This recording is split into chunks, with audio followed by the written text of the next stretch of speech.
नमस्कार दोस्तों, स्वागत है आपके। दोनों पैर के तलवों में जो झुंझुनाहट होती है, जलन होती है, ये प्रॉब्लम को हम कैसे सॉल्व कर सकते हैं। फिर ये जो जलन होती है पैर के तलवों में, वो क्यों होते हैं, कौन से रीजन से होती है,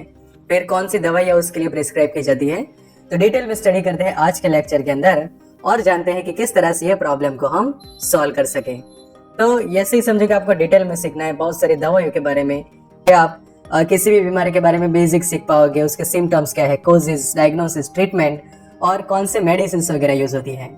कि जो दोनों पैर के तालुओं में जो झुंझुनाहट होती है, जलन वगैरह होती है, तो ये क्यों होती है और कैसे यह प्रॉब्लम को हम सॉल्व कर सकते हैं। तो सबसे पहले उसके हम बेसिक के बारे में समझे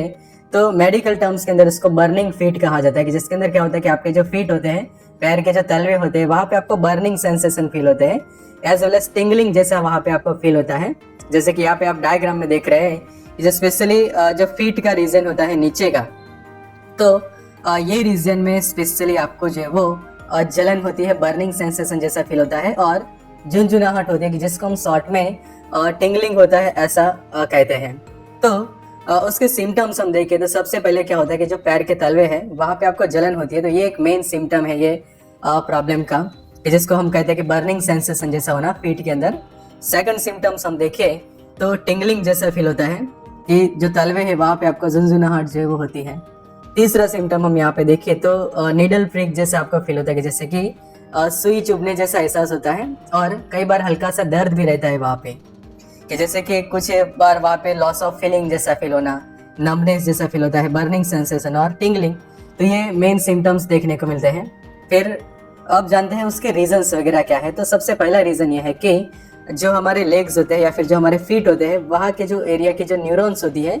वो वीक होने लगी है, या फिर वो न्यूरॉन्स जो है वो डैमेज होने लगी, जिसको हम नर्व डैमेज कहते हैं। तो न्यूरॉन्स के डैमेज के कारण ये प्रॉब्लम जो है वो हो सकती है। सेकंड रीजन हम यहाँ पे देखें तो जो पेरिफेरल न्यूरोपैथी का जो प्रॉब्लम होता है, कि जिसके अंदर जो हमारे न्यूरॉन्स होती है उन एरिया में जो ब्लड फ्लो होता है वो रिड्यूस होता है और उसके कारण आपकी जो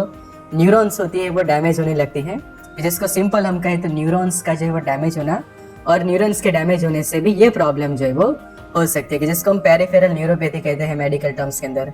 तीसरा रीजन है डायबिटिक न्यूरोपैथी। तो यहाँ पे आप डायग्राम में समझोगे तो इजीली समझ में आ जाएगा कि ये वह फर्स्ट वाली जो ये न्यूरॉन है वो प्रॉपर हेल्दी न्यूरॉन है, नॉर्मल न्यूरॉन है, पर नीचे वाली आप न्यूरॉन देखो तो वहाँ पे जो उसका एक्सॉन का जो भाग होता है, तो वहाँ पे जो मायलिन है वो धीरे धीरे डैमेज होने लगता है और इस तरह से न्यूरॉन्स जो है वो डैमेज होने लगती है, कि जो डायबिटीज के पेशेंट के अंदर ये धीरे धीरे आगे जाके होने लगता है, कि जिनका डायबिटीज अच्छे से कंट्रोल में नहीं रहता, शुगर लेवल काफी ज्यादा हाई रहती है, तो उनको आगे जाके ये डायबिटिक न्यूरोपैथी के प्रॉब्लम होते हैं। और ये न्यूरोपैथी में एक सिम्टम्स होता है कि आपके पैर के जो तलवे होते हैं वहां पे जलन होती है, झुंझुनाहट वगैरह होती है। फिर चौथा रीजन है कि कोई पर्सन काफी ज्यादा शराब पीता है, काफी हैवी अल्कोहल ड्रिंकिंग करता है, तो उसको भी आगे जाके ये प्रॉब्लम जो वो हो सकता है बर्निंग फीट का। पांचवा रीजन हम देखें तो विटामिन की डेफिशिएंसी, और उसमें भी स्पेशली हम देखें तो जो विटामिन B12 है, B5 है, B6 एंड B9 जैसे जो विटामिन है उसके आपके शरीर के अंदर कमी है, तो भी ये प्रॉब्लम हो सकती है। फिर छठा रीजन हम देखें तो न्यूट्रिशनल डेफिशिएंसी, मतलब कि जिसको हम कहते हैं कि पोषक तत्वों की कमी है, तो ये स्पेशली होती है डाइट में से, कि आप प्रॉपर हेल्दी डाइट नहीं लेते तो जो न्यूट्रिशंस आपको नहीं मिलती, और न्यूट्रिशंस ना मिलने के कारण ये प्रॉब्लम हो सकता है। तो ऐसे केसेस में आपको अच्छा हेल्दी डाइट लेना चाहिए, कि जिससे ये प्रॉब्लम जो है वो सॉल्व हो।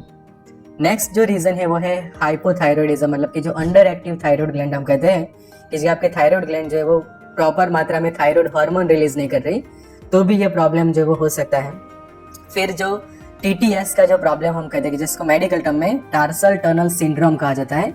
और उसमें स्पेशली क्या होता है कि जो न्यूरॉन होती है और टार्सल टनल के अंदर जो पोस्टीरियर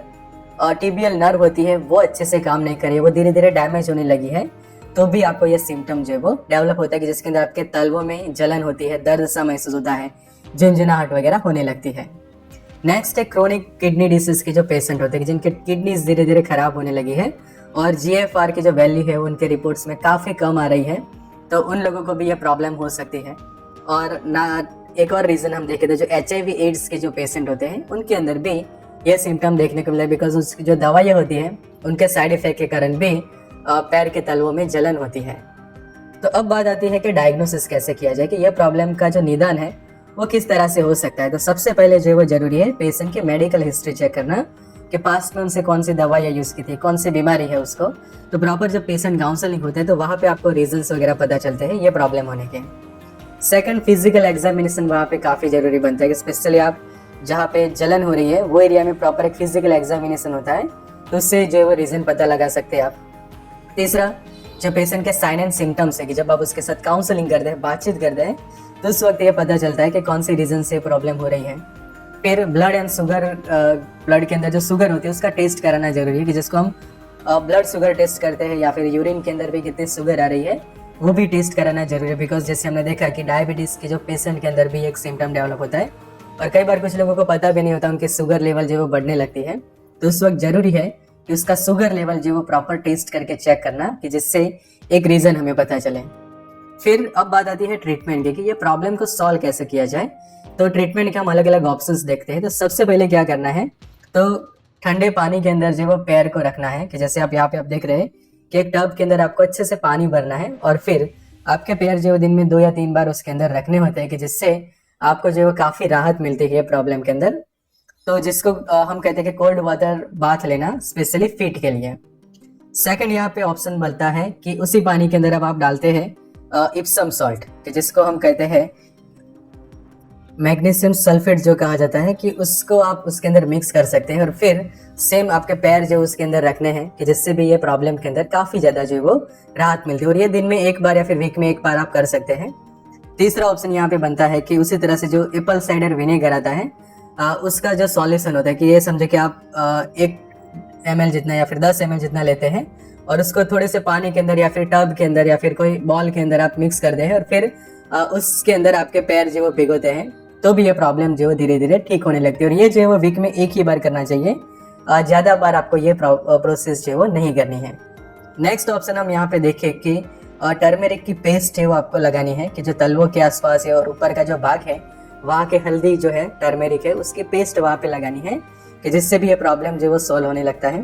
5वां ऑप्शन यहाँ पे हम देखें तो फुट की अच्छे से केयर करने के लिए आपको क्या करना है कि एक क्रीम आती है, फुट केयर क्रीम करके आता है हिमालय के, जिसके अंदर मेन इंग्रेडिएंट स्पेशली टर्मेरिक और उसके अलग अलग एक्सट्रैक्ट्स होते हैं, तो ये भी आप वहाँ पे तलवों में लगा सकते हैं। अब बात करते हैं मेडिसिन की कि कौन सी दवाई जो है वो प्रिस्क्राइब की जाती है। तो सबसे पहले यहाँ पे जो अलग अलग ऑप्शन है वो आपको देख लेने की, ऐसा नहीं कि यहाँ पे मैंने 10 ऑप्शन बताए तो 10 से 10 टैबलेट पेशेंट लेता है, उसमें से कोई एक ही लेनी होती है, पर अच्छे से आप अलग अलग ऑप्शंस को देख लें।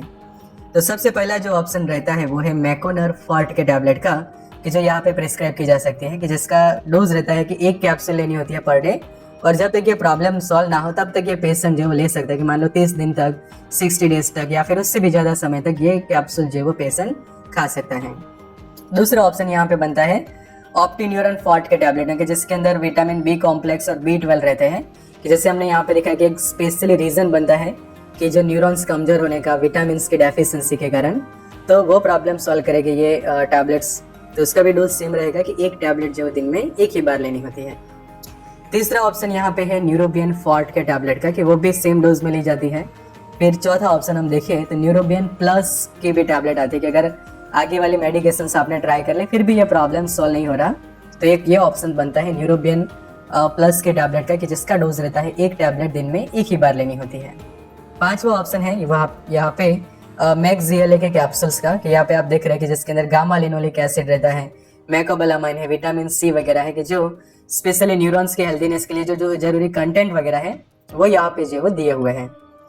फिर छठा ऑप्शन है न्यूरोकाइंड गोल्ड के जो कैप्सूल्स आते हैं, कि यहाँ पे देख रहे हैं जिसके अंदर मल्टी विटामिन और मल्टी मिनरल्स रहते हैं, कि जो स्पेशली न्यूरॉन्स की हेल्दीनेस के लिए जरूरी, कि जो यहाँ पे हमने सिम्टम्स देखे वो हो रहा है, तो उसके लिए ये कैप्सूल भी काफ़ी यूजफुल साबित होता है।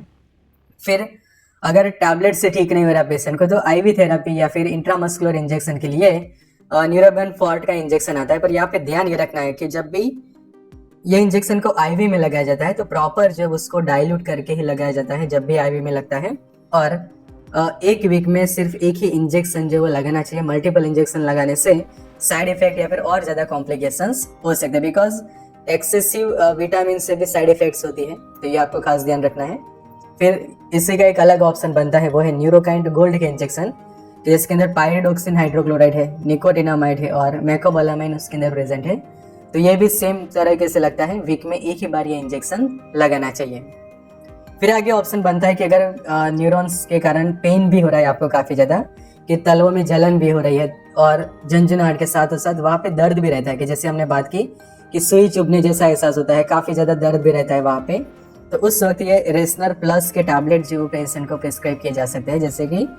उसके अंदर रहता है प्रेगाबालिन रहता है, नॉरट्रिप्टिलाइन रहता है और मिथाइलकोबालेमाइन रहता है कि जो विटामिन B12 है। तो इसका जो डोज रहता है खासकर एक टैबलेट दिन में एक बार या फिर दिन में 2 बार जो वो यूज़ की जा सकती है। नेक्स्ट ऑप्शन है कि अगर वो कॉम्बिनेशन यूज़ नहीं करना तो प्लेन ऑप्शन में भी रहता है प्रेगाबालिन 75 mg में, कि ये प्रेगालिन करके यहाँ पे आप टैबलेट देख सकते हैं 75 मिलीग्राम के। तो एक टैबलेट दिन में एक बार या फिर 2 बार हर 6 या 8 घंटे के टाइम इंटरवल पे ली जा सकती है। नेक्स्ट ऑप्शन है गाबापेंटिन का, कि जो 100 मिलीग्राम के टैबलेट्स अवेलेबल होते हैं, तो वो भी सेम डोज में ली जाती है कि एक टैबलेट दिन में एक या फिर 2 बार, और 2 टैबलेट्स के बीच में एटलीस्ट 6 या 8 घंटे का टाइम इंटरवल रखना जरूरी बनता है। फिर अगर काफ़ी ज़्यादा पेन हो रहा है पेशेंट को, तो उसको कंट्रोल करने के लिए वो टॉपिकली एक्सटर्नली ऑइंटमेंट भी लगा सकते हैं, जैसे कि एरिगाबा ऑइंटमेंट है, या फिर उसके ऑप्शन में दूसरा रहता है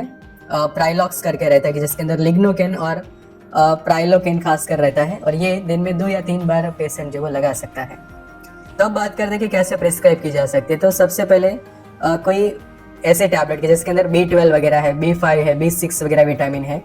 तो उसके लिए मैकोनर फॉर्ट का एक ऑप्शन रहता है, तो ये प्रिस्क्राइब की जा सकती है। अगर ये से भी ठीक नहीं है तो जो दूसरा ऑप्शन हमने देखे थे काफ़ी सारे, जैसे कि न्यूरोबेन फॉर्ट है, मैक्सियल है, न्यूरोकाइन गोल्ड है, तो उसमें से कोई भी एक प्रिस्क्राइब की जा सकती है। सेकंड, साथ में समझे कि IV थेरापी भी देनी है या फिर इंट्रामस्कुलर इंजेक्शन, तो वीक में एक बार इंजेक्शन लगाया जा सकता है, न्यूरोकाइन गोल्ड इंजेक्शन। फिर तीसरा ऑप्शन बनता है कि अगर पेन भी हो रहा है तो उस वक्त आप प्रिस्क्राइब कर सकते हैं रेसनर प्लस टैबलेट। अगर पेन वगैरह नहीं है तो उस वक्त ये तीसरा ऑप्शन यूज करने की जरूरत नहीं रहती। और एरिगाबा ऑइंटमेंट भी सिमिलर तरीके से, अगर पेन हो रहा है, दर्द काफी हो रहा है, तो ही ये देना चाहिए, वरना ऊपर के 2 ऑप्शन से भी प्रॉब्लम जो वो ठीक हो जाती है। तो वीडियो को जरूर से आप शेयर करें अलग अलग व्हाट्सएप ग्रुप्स के अंदर, और जो भी आपकी डिमांड है नेक्स्ट वीडियोस की, वो आप कमेंट बॉक्स के अंदर कमेंट कर सकते हैं।